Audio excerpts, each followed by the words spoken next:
एक बार फिर मैं आपके अपनी एक नई वीडियो में स्वागत करता हूं। तो आज की इस वीडियो में हम पढ़ने वाले हैं क्लास 10th भूगोल का चैप्टर नंबर 7 राष्ट्रीय अर्थव्यवस्था की जीवन रेखाएं। अभी मजा आएगा ना भिड़ो। जो ये चैप्टर है ये भूगोल का लास्ट चैप्टर है। इस चैप्टर के कुछ नोट्स हैं जो मैं आपके लिए अपने हाथों से लिखकर लाया हूं एक कॉपी पर, कि जो ये चैप्टर है इस चैप्टर से क्वेश्चन बोर्ड एग्जाम में पूछे जाते हैं, क्योंकि ये चैप्टर है ना ये अर्थव्यवस्था के बारे में, ठीक है। इसीलिए इस चैप्टर से क्वेश्चन ज़्यादा उठने के चांसेस होते हैं। तो चलिए बिना देरी किए वीडियो को शुरू करते हैं। इससे पहले आप लोग वीडियो को लाइक कर दो और चैनल पर नए हो तो चैनल को सब्सक्राइब भी कर दो। तो चलिए शुरू करते हैं। तो इसका पहला पॉइंट है भारत की अर्थव्यवस्था विश्व की तीसरी सबसे बड़ी अर्थव्यवस्था है। तो मैं बता दूं कि जो भारत की अर्थव्यवस्था है यानी जो भारत के लोग हैं, अर्थव्यवस्था का मतलब होता है कि वहां पर गरीबी कैसी है, वहां के लोग किस प्रकार है, वहां के लोग भूखमरी से मर रहे हैं या फिर वहां के लोगों के पास बहुत पैसा है या फिर वो देश विकसित है या फिर वो देश विकासशील है। तो ये सब अर्थव्यवस्था में आ जाता है, ठीक है। तो भारत की जो अर्थव्यवस्था है वो विश्व में जितने भी देश हैं उसमें तीसरी सबसे बड़ी यानी तीसरे स्थान पर सबसे बड़ी अर्थव्यवस्था कहलाती है। ये भारत की अर्थव्यवस्था है, ठीक है। अब परिवहन, वस्तुओं तथा यात्रियों को एक स्थान से दूसरे स्थान तक ले जाने की प्रक्रिया को परिवहन कहते हैं, ठीक है। परिवहन का मतलब सिंपली आप लोगों को परिवहन का नाम सुनते ही आप लोगों के दिमाग में एक बात आई होगी। परिवहन का मतलब होता है truck, car, train and aeroplane, ship, ठीक है। तो यहाँ पर सिंपली वस्तुओं को या यात्रियों को एक स्थान से दूसरे स्थान ले जाने वाली प्रक्रिया को परिवहन कहते हैं। जैसे मान लो सुबह सुबह आपके पापा जी हैं, वो सुबह सुबह ड्यूटी पर जाते होंगे तो वो बाइक से जाते होंगे, किसी के पापा बाइक से जाते होंगे, किसी के पापा साइकिल से जाते होंगे और किसी के पापा कार से जाते होंगे। तो वो अपने घर से जिस ऑफिस में जाते हैं तो उन्होंने एक स्थान से दूसरे स्थान पर गए, वहां तक ले जाने वाली जो वस्तु है यानी जैसे साइकिल है, बाइक है, कार है, कुछ भी है, तो वो परिवहन कहलाएगा, ठीक है। अब इसके आगे पढ़ते हैं। केवल आपको ये नोट्स पढ़ना है और किताब को तो आंख बंद करके किताब को साइड कर दो, केवल नोट्स पढ़ के जाएंगे हम। तो केवल आप अगर इस नोट्स को काफी अच्छे से पढ़ लेते हो, एक बार दिमाग में बिठा लेते हो, तो मैं वादा के साथ कह रहा हूं आपका इस चैप्टर से एक भी नंबर नहीं कटने वाला है। तो इसके आगे है अर्थव्यवस्था को परिभाषित करने वाले कारक, ठीक है। यानी अर्थव्यवस्था किन किन चीजों पर आधारित है। तो परिवहन, संचार, ठीक है। परिवहन का मतलब मैंने आपको सिंपली बताया कि कोई वस्तु जो यात्री या किसी सामान को एक स्थान से दूसरे स्थान पर ले जाती है वो परिवहन कहलाती है। संचार का मतलब होता है कि किसी वस्तु को आप उसी स्थान पर प्राप्त कर लेते हो बहुत ही इजी तरीके से। जैसे अगर आपके पास एक छोटा सा फोन है, ठीक है, आप उस फोन में पूरी दुनिया देख सकते हो, ठीक है। आपके पास न्यूज़पेपर में उतने बड़े न्यूज़पेपर में आप पूरे देश भर की खबर को पढ़ सकते हो, ठीक है। तो वही हमारा संचार का साधन होता है। तो अब इसका जो अगला पॉइंट है वो कुछ इस प्रकार का है कि भारत में कुल 2.3 मिलियन किलोमीटर सड़कें हैं। तो भारत सड़क नेटवर्क में दूसरे स्थान पर आता है, ठीक है। अब 2.3 मिलियन किलोमीटर कम तो होता नहीं है, इसीलिए जो भारत की सड़क का नेटवर्क है वो विश्व के दूसरे स्थान पर आता है, ठीक है।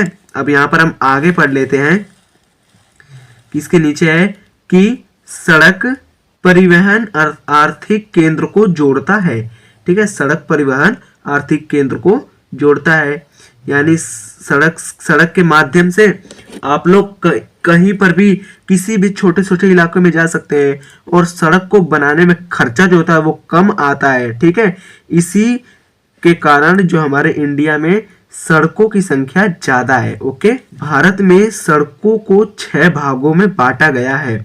अब वो कैसे कैसे भाग हैं, कौन कौन से भाग हैं, चलिए उन्हें पढ़ते हैं। तो इसका जो पहला भाग है वो है स्वर्णिम चतुर्भुज महाराज मार्ग। ठीक है, यह लेन वाली महाराज मार्ग की सड़क परियोजना है जो दिल्ली, कोलकाता, चेन्नई, मुंबई को आपस में जोड़ती है। ठीक है, दिल्ली से मुंबई तक, और मुंबई से नीचे चेन्नई तक, और चेन्नई से कोलकाता तक, और फिर कोलकाता से दिल्ली तक। इस सड़क से उत्तर दक्षिण श्रीनगर और कन्याकुमारी को जोड़ता है। ठीक है, यानी ये जो उत्तर से दक्षिण, यानी उत्तर में सबसे ऊपर जो पॉइंट है वो है श्रीनगर। ठीक है, और वहां से जो सबसे दक्षिण का पॉइंट क्या था हमारा, कन्याकुमारी, जो कि 2005 में कि 6 में सुनामी आई थी जिसके कारण यह डूब गया था। ठीक है, अब इसके आगे है कि पूर्व पश्चिम में सिलचर और पोरबंदर को आपस में जोड़ता है। ठीक है, सिलचर जो है वो उधर अरुणाचल प्रदेश में पड़ता है, और जो पोरबंदर है वो इधर गुजरात में पड़ता है। तो ये इनको भी आपस में ये जोड़ता है, जो ये महाराज मार्ग है, यानी जो ये सड़क है। ठीक है, तो उस सड़क का क्या नाम है, स्वर्णिम चतुर्भुज महाराज मार्ग। ठीक है, इस सड़क परियोजना को भारतीय राष्ट्रीय राजमार्ग प्राधिकरण द्वारा कार्य रूप दिया जा रहा है। ठीक है, ये उन अधिकारियों के बारे में लिखा गया है कि अगर लाइन कहीं से भी टूटती है या फिर सड़क में कुछ प्रॉब्लम्स आती हैं, तो जो राष्ट्रीय राजमार्ग प्राधिकरण के ऑफिसर हैं वो उस सड़क को ठीक करवाएंगे, ये उनकी जिम्मेदारी है। ठीक है, अब जो हमारा सेकंड है, दूसरे प्रकार का है, वो है राष्ट्रीय राजमार्ग। इन सड़कों का रख रखाव सेंट्रल पब्लिक वर्क्स डिपार्टमेंट यानी CPWD करता है। ठीक है, अब जो ये सड़कें हैं ना, ये सड़कों को बनाने का और इन सड़कों में अगर कुछ प्रॉब्लम्स आती हैं, काम है वो है सेंट्रल पब्लिक वर्क्स डिपार्टमेंट यानी CPWD।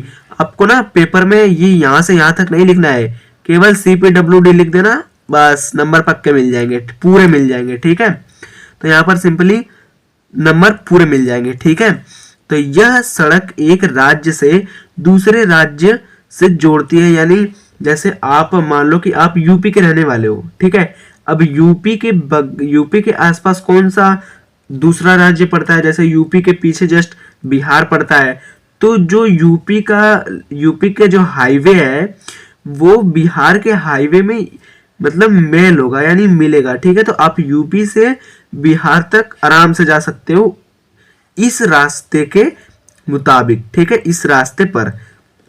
और इसी प्रकार उत्तर प्रदेश के इधर उत्तराखंड है, आप उत्तराखंड बिल्कुल आराम से जा सकते हो। ठीक है, अब इसके आगे जो तीसरे प्रकार का है वो है हमारा राजमार्ग। ठीक है, अब राजमार्ग के बारे में पढ़ते हैं। तो राजमार्ग इन मार्गों को स्टेट पब्लिक वर्क्स डिपार्टमेंट द्वारा बनाया जाता है, यानी SPWD। ठीक है, तो आपको पेपर में मैंने पहले बताया कि आपको ये पेपर में यहाँ से यहाँ तक नहीं लिखना है, केवल SPWD लिख लेना, आपके नंबर पक्के मिल जाएंगे। ठीक है, जो ये राज्य मार्ग है, तो ये एक राज्य, जैसे आप यूपी में रहते हो तो यूपी में कितने जिले हैं, टोटल कितने जिले हैं, आप उसका आंसर कमेंट बॉक्स में दो। ये मेरा आपसे एक क्वेश्चन है। ठीक है, तो यूपी में जितने भी जिले हैं तो उनमें एक लाइन है, उनको मिलाने वाली एक लाइन है जिसे हम हाईवे कहते हैं, तो उस हाईवे का नाम है राज्य राजमार्ग। ठीक है, आई होप कि आपको ये तीन अच्छे से समझ में आया होगा। अब नेक्स्ट है इसी का कि जिला मार्ग। अब जिला मार्ग क्या होती है, यह जिला तक की सड़कें होती हैं, यानी जो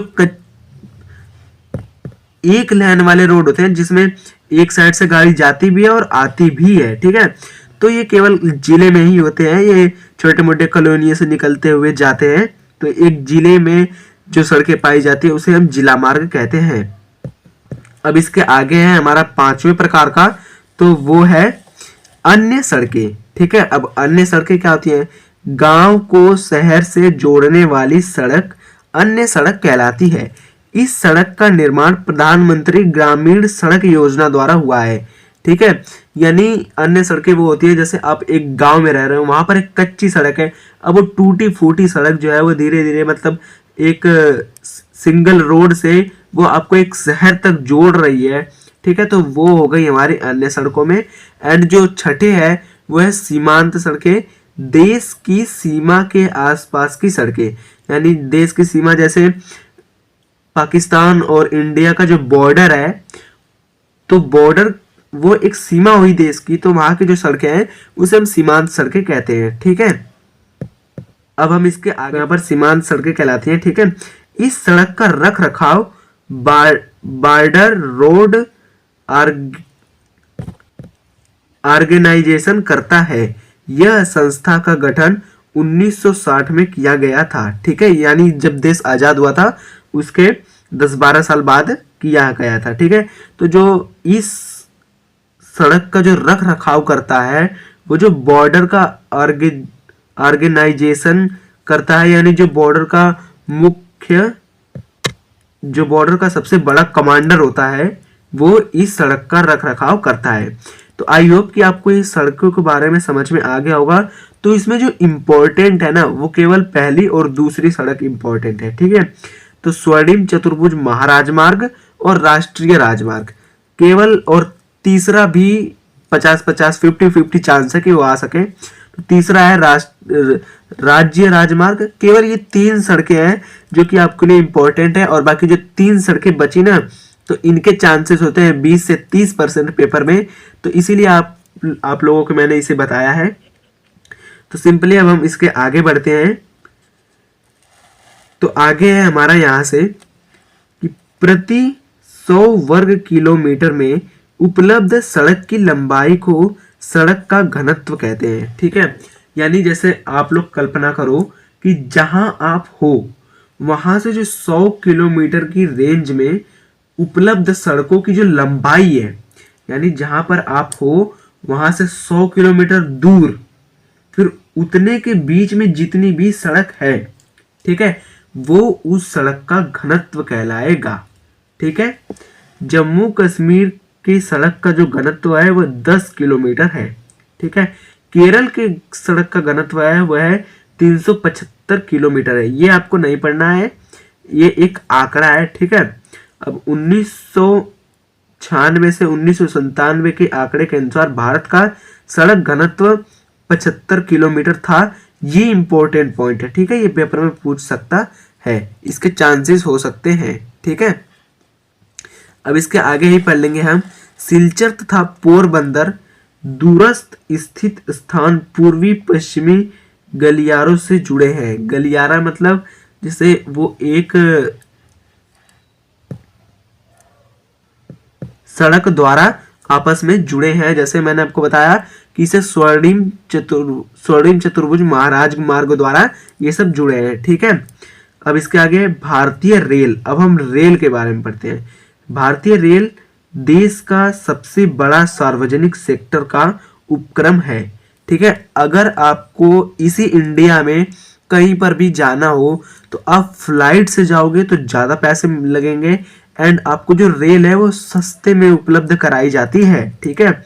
भारत में पहली रेल मुंबई से ठाणे के बीच में 1853 में चली थी, वो 34 किलोमीटर तक चली थी। ये इंपॉर्टेंट पॉइंट है, ये पेपर में पूछा जा सकता है, ठीक है। यानी जो पहली भारत की जो रेल यात्रा हुई थी वो कहाँ से हुई थी? मुंबई से ठाणे के बीच में हुई थी। कब हुई थी? तो हुई थी 1853 में हुई थी, ठीक है। किसके काल में हुई थी? तो अंग्रेजों के काल में हुई थी, ठीक है। भारतीय रेल तंत्र में 7031 स्टेशन है जो 63,221 किलोमीटर के लंबे जाल में फैले हैं, ठीक है। तो भारतीय रेल आज के टाइम में, ये वर्तमान का आंकड़ा है, इस टाइम कितने स्टेशन है? तो कुल बड़े बड़े स्टेशन जो है वो है 7031 स्टेशन है, और कितने लंबे जाल में फैले हैं? तो वह 63,221 किलोमीटर के लंबे जाल में फैले हैं। यानी इतनी इसकी पटरी है, इतनी लंबी इसकी रेल की पटरी है, लाइन है, ठीक है। अब इसके आगे पढ़ते हैं। 31 मार्च 2004 के आंकड़े के अनुसार भारतीय रेल, ठीक है, यहां पर देखो भारतीय रेल के पास 7,817 इंजन थे।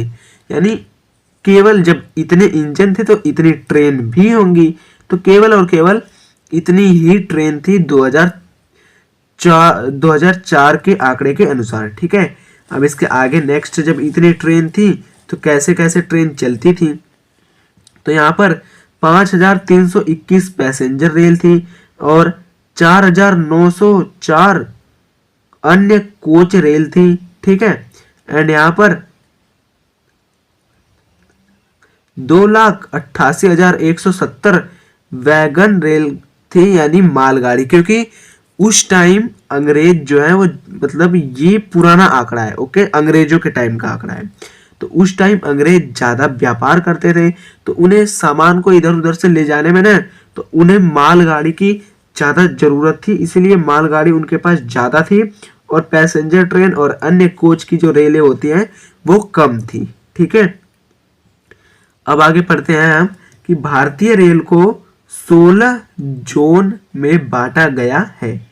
ठीक है, भारतीय रेल को कितने जोन में बांटा गया है? 16।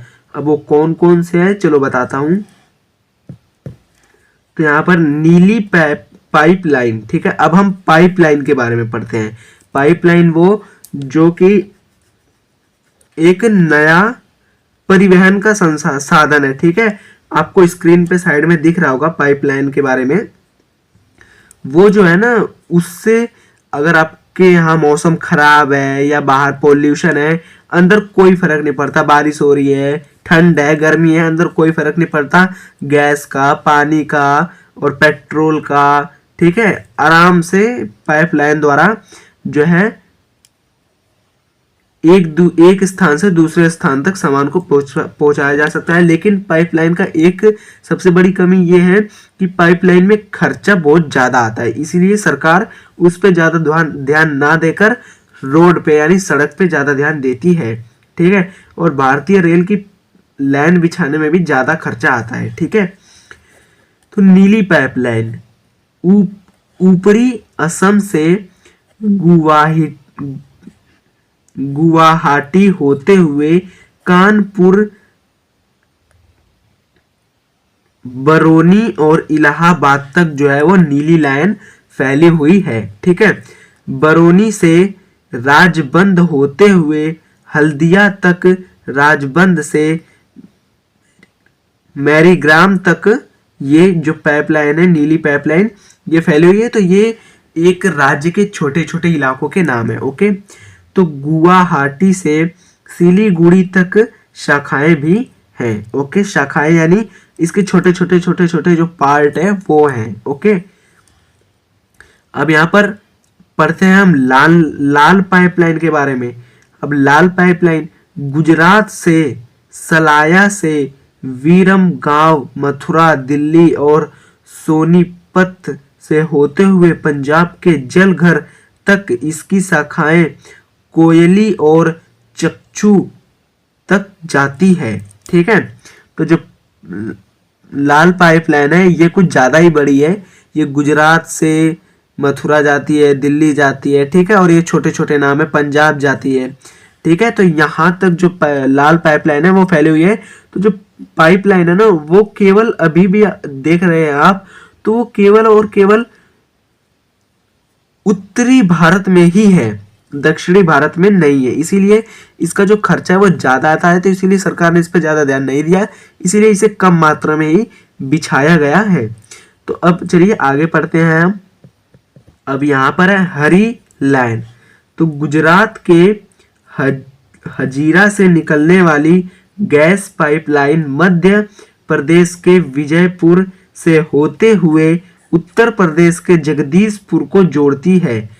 इसकी जो शाखाएं हैं वो राजस्थान के कोटा और उत्तर प्रदेश के शाहजहांपुर, बबराला और अन्य स्थानों तक जाती है। ठीक है, जो हरी पाइपलाइन है वो हमारी गुजरात, मध्य प्रदेश, उत्तर प्रदेश तथा राजस्थान तक फैली है। ठीक है, जो ये इस लाइन से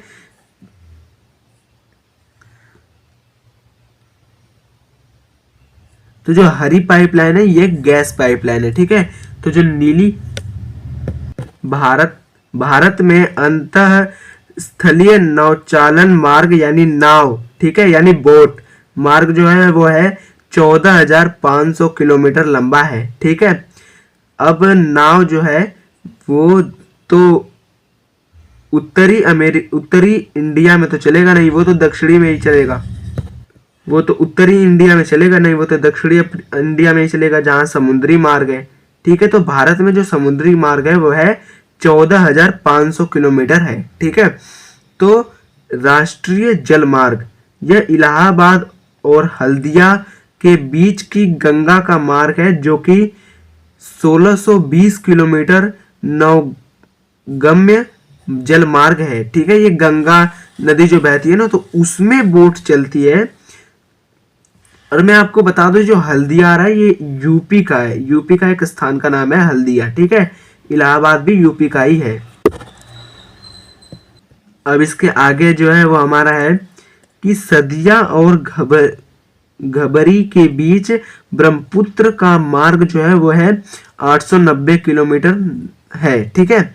नौगम्य यानी नाव का जल मार्ग, ओके। तो ब्रह्मपुत्र नदी तो ज्यादा से ज्यादा हमारे देश से बाहर ही है, वो केवल अरुणाचल प्रदेश से एंट्री लेती है और जस्ट ही त्रिपुरा से निकल जाती है, और ये त्रिपुरा से फिर बांग्लादेश में निकल के और समुद्र में मिल जाती है, ओके। तो इसीलिए जो इसका जो मार्ग है वो ज़्यादा बड़ा नहीं है, 891 किलोमीटर ही है, ठीक है। अब जो तीसरा है वो है केरल का पश्चिम तटीय नहर कोट्टापुरम से कोमान तक है, ठीक है। जो केरल का जो पश्चिमी तटीय नहर है वो कोट्टापुरम से कोमान तक है, ठीक है। उद्योग मंडल और चमक्कारा नहरें 205 किलोमीटर है, ठीक है। ये इतनी लंबी है। अब यहाँ पर है गोदावरी, कृष्णा, सुंदरवन, बराक, बरकीधम केनाल, ब्राह्मणी, पूर्वी पश्चिमी नहर और दामोदर घाटी नहर का नाम अन्य सक्षम जलमार्गों की श्रेणी में आता है। यह 1078 किलोमीटर लंबा है, ठीक है। तो ये जो दक्षिण इंडिया है उसके सारे नाम दे रखे हैं, जितनी भी नदी है और जितने भी बंदरगाह हैं उसके सभी नाम है, ठीक है। तो जो ये सब लंबा है पूरा, यानी पूरा दक्षिण इंडिया में जितना भी जलमार्ग है वो है 1078 किलोमीटर है, ठीक है। अब इसका नेक्स्ट है भारत की तटीय रेखा, वो है 7000। भारत की जो तटीय रेखा है वो है 7516.6 किलोमीटर लंबा है, ठीक है। अब भारत में 13 प्रमुख और 108 मध्यम और छोटे बंदरगाह है, ठीक है। अब बंदरगाह क्या होते हैं तो मैं आपको बता दूं, जैसे ट्रेन के लिए एक स्टेशन होता है उसका, ठीक है, उसी प्रकार शिप के लिए एक बंदरगाह होता है जो समुद्र के किनारे बना होता है, जहां शिप आके रुकती है और वहां पर उनका सामान उतारा जाता है और उन्हें चढ़ाया जाता है तथा आगे बढ़ाया जाता है, ठीक है। अब इसके जस्ट आगे हम पढ़ते हैं कि आजादी के तुरंत बाद कक्ष में कांडला बंदरगाह को विकसित किया गया, ओके। यह ज्वारीय बंदरगाह को विकसित किया गया, यह ज्वारीय बंदरगाह है, ठीक है। अब कांडला में कांडला बंदरगाह जो है वह विकसित किया गया आजादी के तुरंत बाद, यह एक ज्वारीय बंदरगाह है। आजादी से पहले कराची बंदरगाह से व्यापार होता था जो पाकिस्तान के पास चला गया, ठीक है। आजादी से पहले पाकिस्तान और इंडिया दोनों अलग अलग नहीं हुए थे, ठीक है।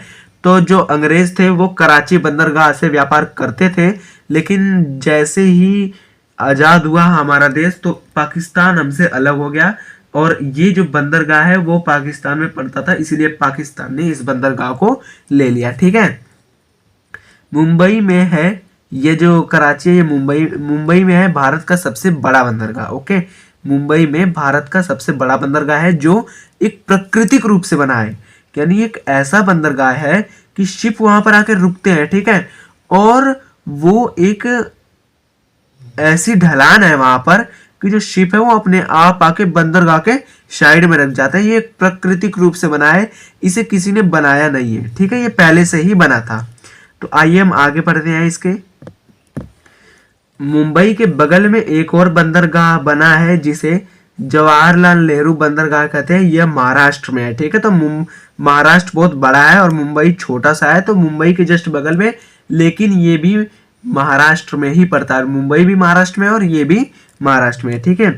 गोवा बंदरगाह से 50% लोहा का निर्यात होता है, ठीक है, यानी वहां पर लौह अयस्क ज्यादा मिलते हैं, इसीलिए लोहा का जो निर्यात होता है वो गोवा से ही होता है, ठीक है।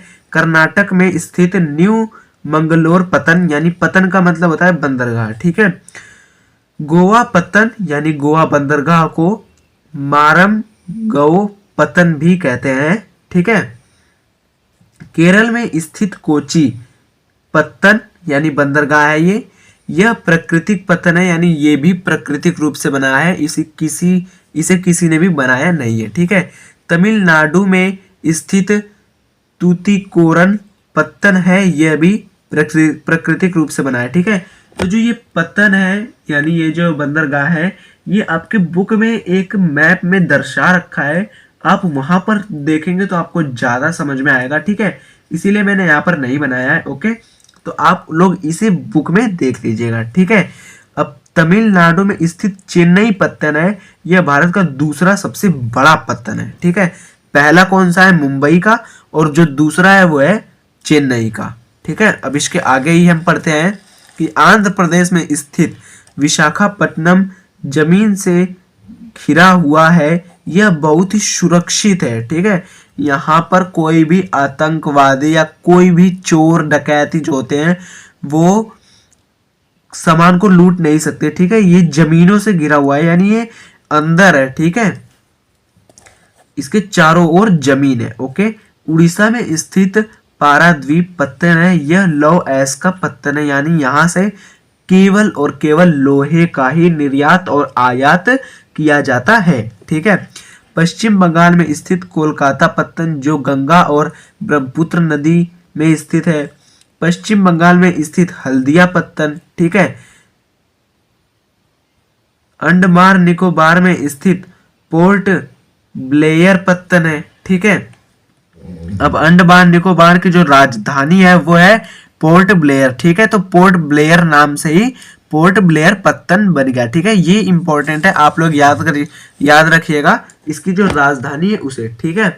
अब यहाँ पर विशाखापट्टनम सबसे गहराई और सुरक्षित वाला पत्तन है। मैंने आपको बताया कि ये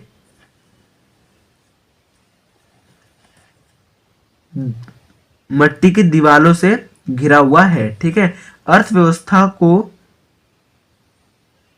दो देशों के बीच के व्यापार को अंतर्राष्ट्रीय व्यापार कहते हैं। अर्थव्यवस्था को मापने वाला सूचक बैरोमीटर है। अंतर्राष्ट्रीय व्यापार को दो भागों में बांटा गया है, पहला आयात, दूसरा निर्यात। जब बाहर का सामान देश में व्यापार के लिए आता है तो उसे हम आयात कहते हैं, ठीक है। यानी किसी देश से, यानी किसी बाहर देश से उस बाहर देश का जो सामान है उसे हम अपने देश में मंगवाते हैं तो उसे हम आयात कहते हैं। तथा जो निर्यात होता है